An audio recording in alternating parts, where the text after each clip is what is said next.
So again, my name is Craig Harmlin. I work in international affairs at UC Merced for study abroad, and we're co-hosting this for students from across the UC system. And this is really a session put on by my colleagues, and I'd like to pass it to them and allow them to introduce themselves. And I will kind of move to the background, mute myself, and take care of the waiting room and try to help with any question and answer. Most of the questions I think will be saved for the end, but you're welcome to drop questions into the chat as those come up. Thank you, and I'll pass it to my colleagues. Awesome. Thank you so much, Craig. Good morning, good afternoon, everyone. My name is Paula Messina. I am University Relations for AIFS Study Abroad. I am based here in Los Angeles, originally from New York, but based now in Los Angeles. So I'm in your time zone. It's nice to be here. I guess I'll just give you the little bit about myself. I came to study abroad just like you before Susanna. I introduced Susanna. I was a Spanish major from a very gringo family in New York. My college was affiliated with AIFS, so I went on the first AIFS program at the University of Granada, Spain.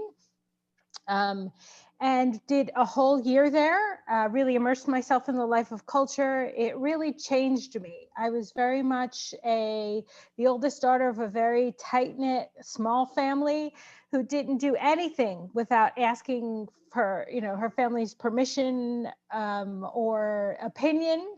And going abroad really helped me in my self-confidence, it changed my personality. It made me so much more outgoing and really showed me that I could do it, that I could navigate the world and make my own decisions and I would be okay. I think that was my biggest fear.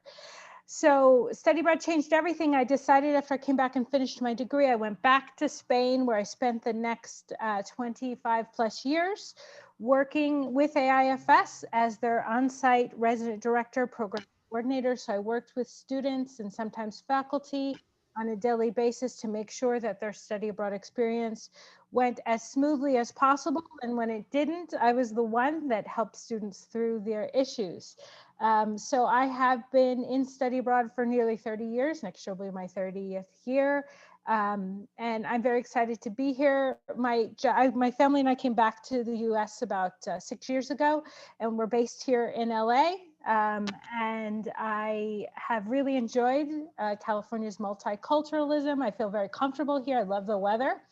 And I've been working a lot with students to prepare them for their study abroad experience. And so this presentation came from that, with working with a lot of students throughout California and the Southwest. And this is sort of the #1 struggle that a lot of them tell me they have.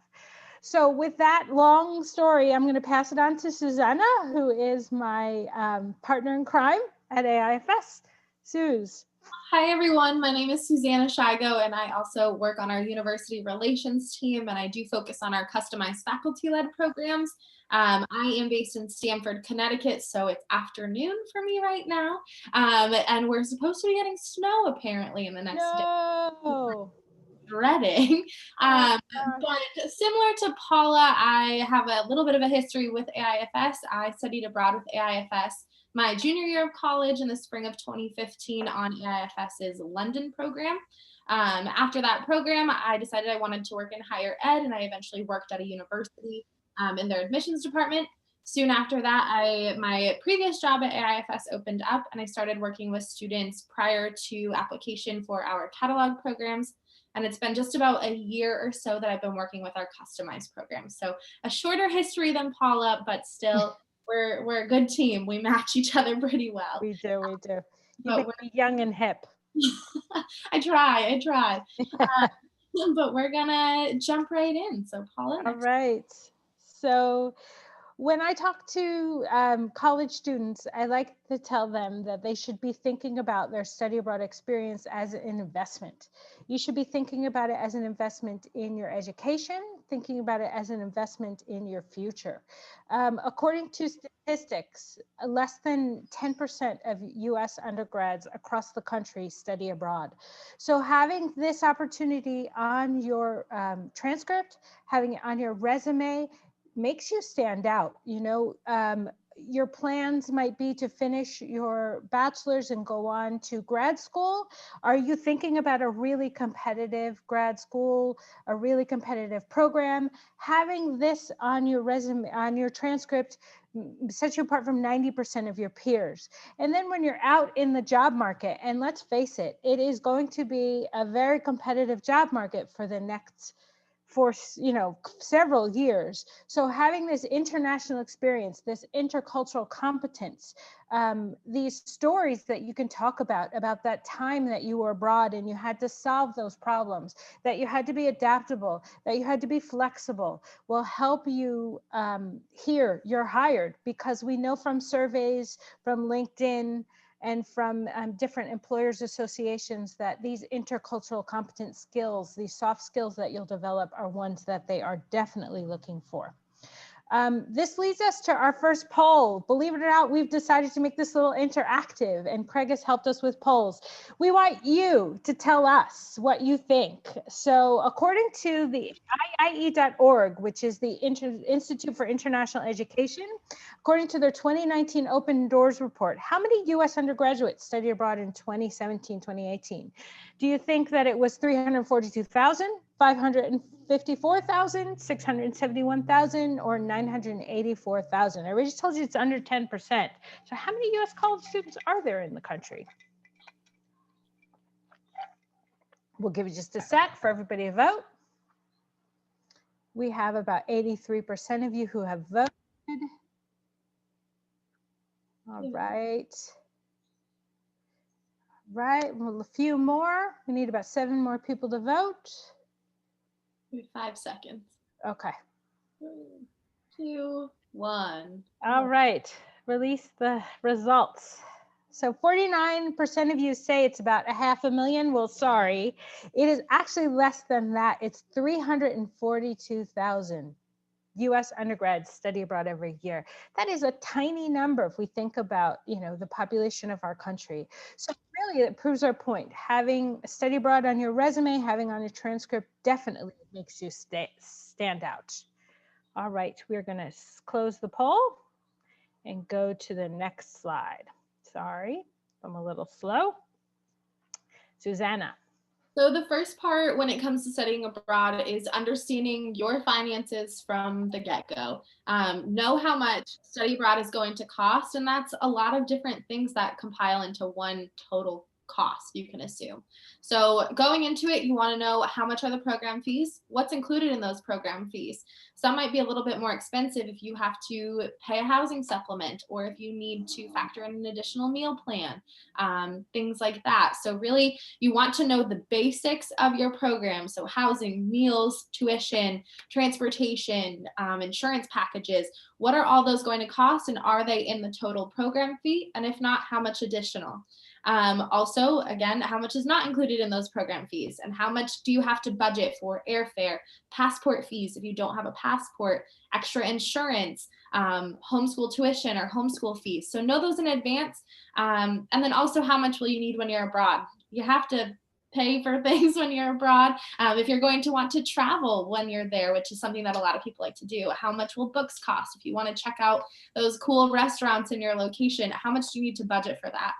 So my biggest piece of advice is, prior to studying abroad, set up an Excel spreadsheet. I know it can be kind of intimidating, but make it simple. I'm very simple when it comes to things, and just lay it all out so you know exactly how much you have versus how much you need when you start to plan this process. The earlier, the better with all of this.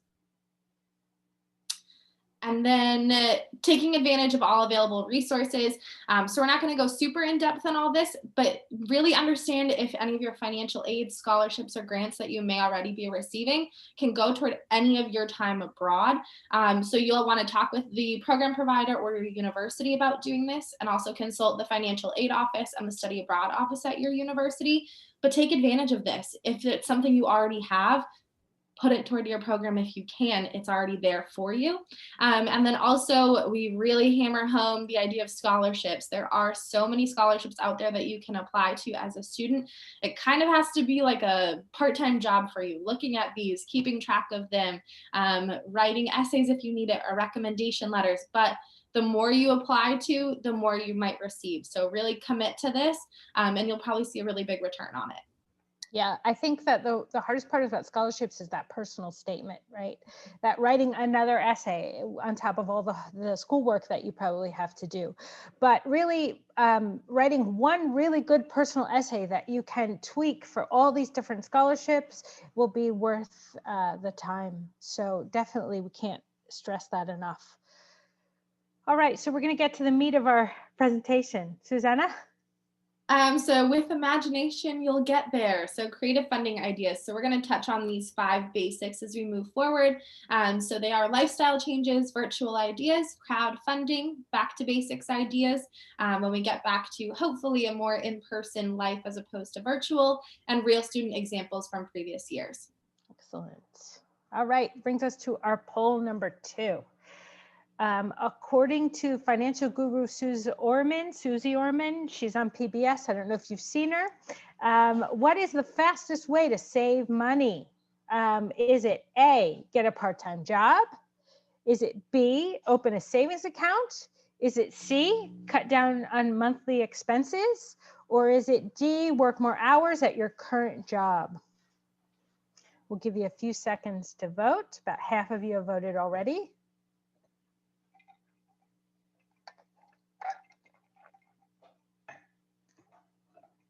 All right, about 75% have voted.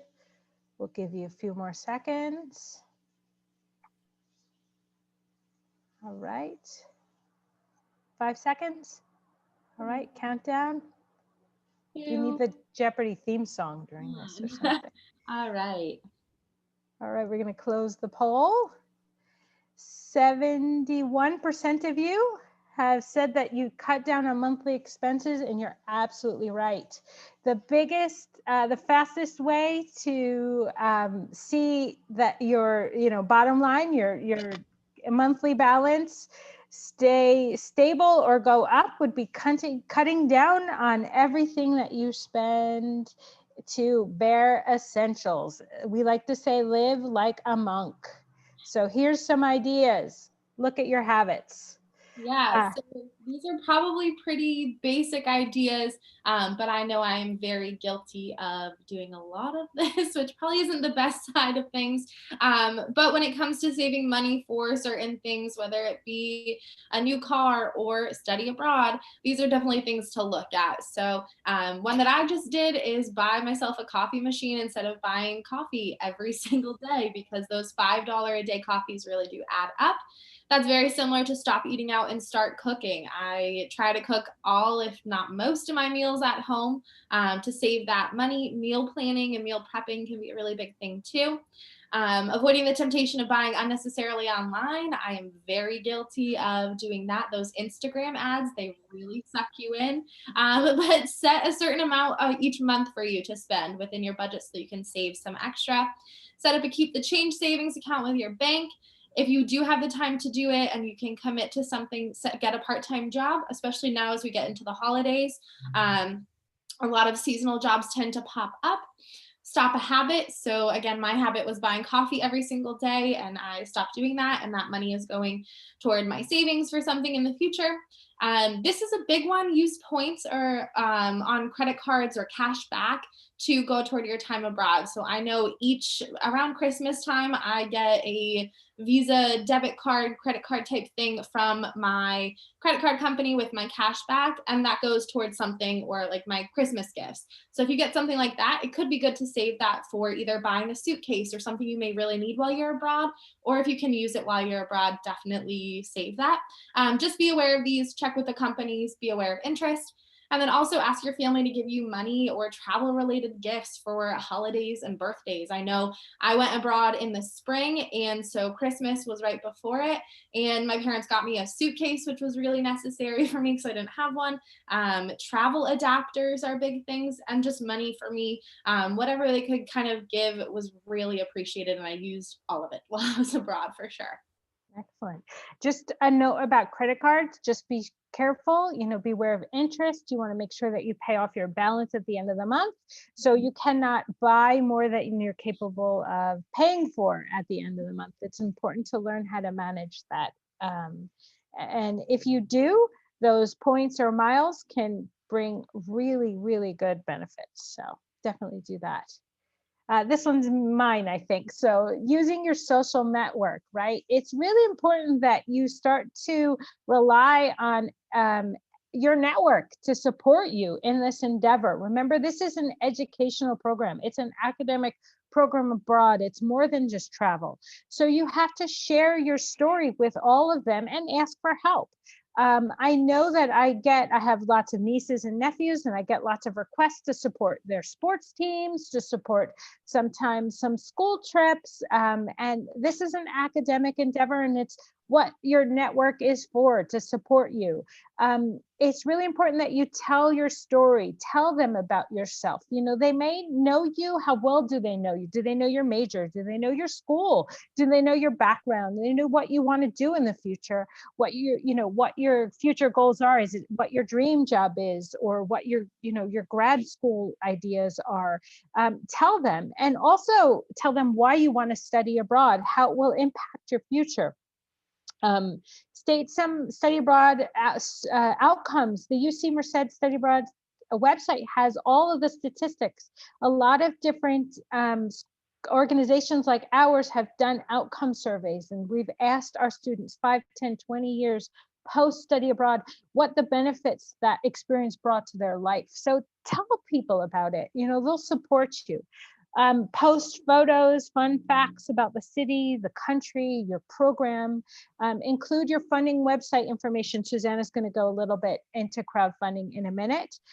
Make your Facebook cover photo or your Instagram a photo of the country. Post your funding info. Make a video, a TikTok video of the program, the city, the country. Talk to people about it, and then disclose how the funds will be used and why a donation makes a difference, and then post and repost, right? So post more than once. Not everybody will see it.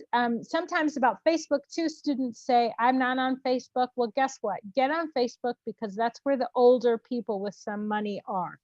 So get on Facebook and start friending all of them and share your story with them. And then Susanna's gonna go into a little bit about the crowdfunding, but GoFundMe and Venmo have a lot of examples of what study abroad students are doing or have done. So check them out, do a little research and copy. Susanna. So into crowdfunding sites, as Paula said, the one that we probably recommend the most is GoFundMe. Just because of the different intricacies of them, but what works for one person doesn't always work for another. So make sure you do your research on each and every one of them. We've seen some people use Venmo specifically. Whatever works for you, just as long as you can keep track of things and have a way to potentially return the money back if you should you not go abroad, just to keep track of all that. But as Paula said, the biggest thing with all of this is to really tell your story. You want people to know who you are and why this money is going to help support you. So images, videos, tell what your major is, who you are, what program. The more information you can give so that they can kind of understand who you are, the better. Explain what the money will be used for, of course, with all programs. Explain if it's going to your tuition, your program fees, cultural activities, flights, housing, whatever it may be. They want to know where their money is going toward is the biggest thing. Always post updates and comments. Say thank you right away. Right. Even if it's just typing under their donation. I'm not entirely sure what it would look like, but just say thank you so much. I really appreciate this. If it can be a handwritten letter, so appreciated. But just really make sure that you tell people that you are thankful for what they're doing for you, because it's nice to be appreciated. And also keep track of who donated. And if you can, send them a postcard or send them an email update while you're abroad, just so they can know, hey, this went to something and this is what I'm enjoying and this is what I'm learning. Share the campaign across social media sites and by email if possible. So Facebook, Instagram, Twitter. I've seen a lot on TikTok, actually, people sharing them and sharing Venmo links, and random strangers are sending money to help them. So every little bit counts. What we've also seen is students setting up levels or tiers. So they'll be doing something in exchange for a donation. So for $5, they'll send them a postcard while they're abroad. Or we've seen one, what was it, with the church, Paula, and the donation. And came back and gave an entire presentation on her time abroad. Exactly. So really think of how creative you can get with these certain things, and it goes a long way. Yeah. So we had a student whose network or her community was her church. And so she promised for donations that when she got back, she would teach Sunday school and give presentations on her experience. So yeah, what's your network? Is it religious? Is it family? Is it community-based organizations? Is it your school or former schools? You know, you have lots of communities of people, different ones. So don't limit yourself to just one. Really think about who your communities are, work, your parents' work. There's lots of people out there that will support you. And then as always, remember, if you do cancel your program and don't go abroad, all of the money that was donated to you should be returned to the people that gave it to you. So just another thing to keep in mind. And it's important to keep track just in case you have the ability to do that. Right. You have to be ethical. Virtual fundraisers. Now in the virtual world that we're living in, we've seen a lot of new things kind of pop up that students are able to do. So the first one we say, use your talent. Do you have creations? Can you do a virtual performance and ask for donations? Can you sell things on Etsy and eBay? Those are big things to look into. Using your talent in other ways. So can you do a master class? Do you code? Do you paint? Sew? Can you cook? Do a 50-50 raffle online, super easy. Online auctions, I know Paula really likes to refinish different furniture and sell them. So is that something you have the ability and the talent to do? So definitely look at new virtual ways to raise those funds, especially if you have a little bit of extra time, or if you have a skill that you feel like you need to use. A lot of things now that we're seeing in person can certainly be replicated in the virtual space. So just get creative with how you plan to do things. I also think it's important to, again, use your network. So you might have parents that can't afford to give you money, but can they give you time and help in these virtual fundraisers? Can they help you with it? Can they clean out their closets, or are there family members or friends or neighbors that can clean out their closets? And you then create the virtual yard sale on Poshmark or Marketplace or Mercari, whatever format that you decide to use. So keep asking for help. People might come up with some really creative ideas themselves. So you never know. You never know. You got to get out there and talk about it. And then, so looking toward the future, these are probably when things get back to normal, when it's safe to do whatever in your location. Just make sure you're following the guidelines of your state. But these are kind of maybe a little bit more obvious. So things like yard work, helping with your neighbors, whether they'll be elderly or if they're working from home and they're also watching their kids. Seeing if you can help relieve that stress from them a little bit, play with the kid outside. I know in college, one of my best friends used to go around and collect all the bottles and cans from every townhouse and recycle them. And at the end of her senior year, she walked away with close to $1,000 just from recycling bottles and cans from other people. So if you can do that, awesome. Big sales, yard sales, ask neighbors to donate things, sell food and drinks. Babysitting, again, once it's safe to do so.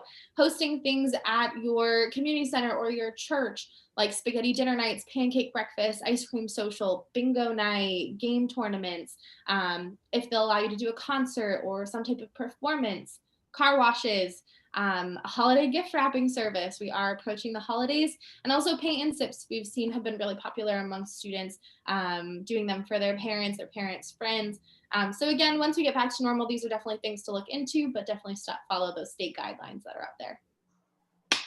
All right, next one, poll number 3. This is a really common question that we get. How much spending money do students recommend for food, free time, and independent travel? So this is outside of program costs. How much do you think you'll need a month? And of course, this is relative to personal tastes and spending habits. If you're the kind of person that can't walk down a street without, window shopping and going in and spending lots of money, then you might need more. But how much do you think that you'll need?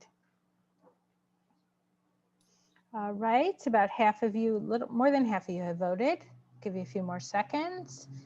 Think about it. And this is also relative to your location as well. We need That's true too. That's very true.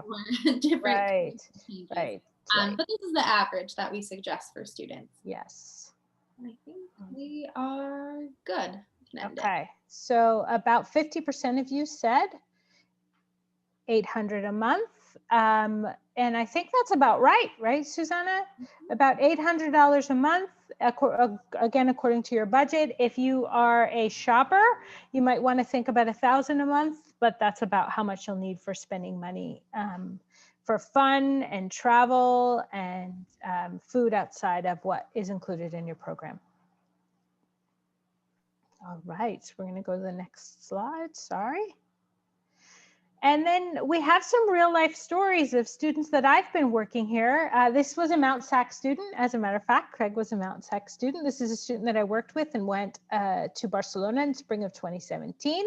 I remember Angelica really well because she told me I just don't write essays and I just can't do scholarships. I'm going to use all that time to try and fund my experience another way. So she started a baking business essentially with her sister, and she created a quarter-page menu. On one side of the menu, she did like an order form or a list of 6 things that she could bake and prices. And on the other side of the menu, she put her photos of Barcelona, and told her story. And she walked around campus to admin, faculty, and everywhere she went, she gave the menu to someone.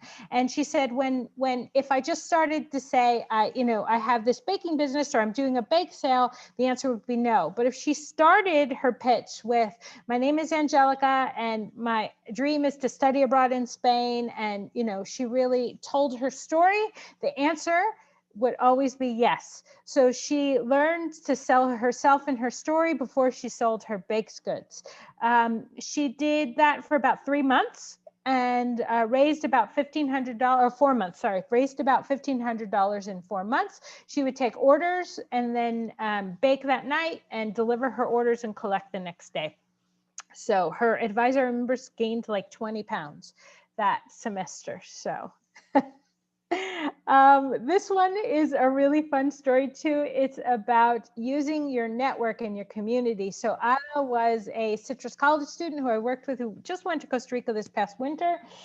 She decided, to try everything. And so she entered that Ryan Seacrest Pay My Bills. And if you're in the Los Angeles area, you know that that is a very popular radio station, a very popular program. And every day from 6 a.m. until 10 p.m. or something like that, every day at the 10 minutes after the hour, Ryan Seacrest calls the name of someone who sent him a bill. And if you phone the radio station back within 30 minutes of hearing your name, you win a prize, and it's like a minimum of $1,000. So Ada made sure when she sent in her bill that she shared the contest with everybody she knew. She told everybody to please listen to the radio and listen for her name. And if they heard her name, to call her, because she knew she couldn't spend 10 hours of the day listening to the radio. So she was lucky. Her name got called. One of her friends heard it. It was like really early in the morning. And I think she told me she was in the shower, called her right away. She called the radio station and she won $1,000. So there's Ada with her check. Again, used her community. I love that story for that reason. This is Christina. Christina was such a hard worker. She was a Chaffey College student here in the LA area. She organized a huge yard sale. So she went and asked friends and family, not for donations of money, but for donations of stuff. So she asked for their old clothes, asked them to clean out their closets, any books, toys, furniture, anything that they didn't want anymore. Gathered it all up for several weeks and then organized this huge 2-day yard sale. She had to get up at the crack of dawn to set up the yard sale because yard sellers are there as soon as, the first light. Also did a lot of publicity for the yard sale, right? Made sure that there were signs up everywhere publicizing the yard sale the week before. And she was smart too and sold, which I thought was brilliant. It was a hot day, so she sold drinks and food, right? Tamales and horchata, I think she said, limonada, jamaica at the yard sale. And also asked for donations, asked people to leave the change, which was really smart. Raised about $1,500 in 2 days. She also did a lot of side jobs like babysitting and cleaning, and she did quite a bit. So Christina was a real hustler. And then our last story is Haley. She asked for small donations, and that was her trick, right? Not to ask for large donations, she asked for donations of $2. So this was the card that she used to give out and ask everyone to donate to her cause. She made over $2,000 with this card, mainly from perfect strangers who donated. And she literally gave it to every single person that she met, right? That's pretty much it. I hope we're on time. I know we only had a half hour. We're a little over. If anyone has questions, it looks like we have a few comments in the chat box. Suze, you want to start reading those out?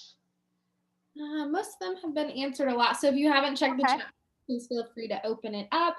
Someone mentioned about scholarship deadlines coming up early, and they do, and that's why we definitely suggest plan as early as possible. Because study abroad offices, they have the kind of inside knowledge of a lot of deadlines as well and can give a lot of advice. So definitely check with the study abroad office at your universities. Lots of good resources in the chat, so definitely check that as well.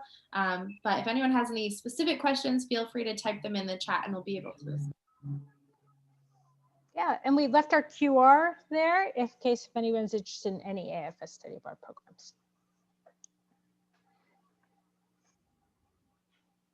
Are we getting chat questions? No? Nope. Not yet. Okay. And for those specifically interested in AFS, AFS does have drop-in sessions as part of this week on Friday. Yes. The fabulous Michelle Walters will be there. She's fun. Yes. She's in here, I think. Hi, Michelle. Is she? Yeah. Hi, Michelle. Yeah, she's good. All right, I don't see any questions. Everybody's running to start their side hustle. Exactly. So that's all we have really. And then if you guys do have questions after, please feel free to reach out. We're happy to assist anyway. And again, the study abroad offices are really helpful on your specific campuses. So feel free to reach out to them if you have any questions as well. Thanks guys for joining us today. Do we have anything in there? No? Mostly thank yous now. Cool. I appreciate you both putting this on for us and our pleasure. Sharing your perspective and advice to our students and even some colleagues from across the whole UC system. Thank you so much. Yeah, of course. Thanks for having us. I appreciate you, opening up your schedules for this. Oh, please, anytime. Hopefully next time in person. Oh, here's a question though. A template for how to write a letter to let others know we're fundraising. Well, that's a good one. We don't have any templates that I know of, do we, Susanna? But we don't have any templates. I would say definitely you can browse people's fundraisers on GoFundMe and other crowdsourcing just to get an idea. And also if you do have a writing center on campus or like an English professor or your advisor that has the ability to take a look at what you're writing to see if it makes sense, I definitely suggest using those resources just to help as much as possible. Absolutely. Yeah, and I think maybe my advice would be to take a look at storytelling techniques. For sure. And also to realize, I guess, it's kind of a weird thing to say now, but there are so many different ways to get the message across.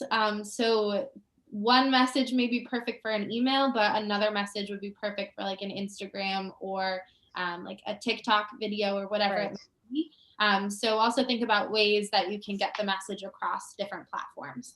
Right. And the student writes, thank you. Awesome. Any more questions? I don't know if Great we'll questions, receive any Beth. more questions.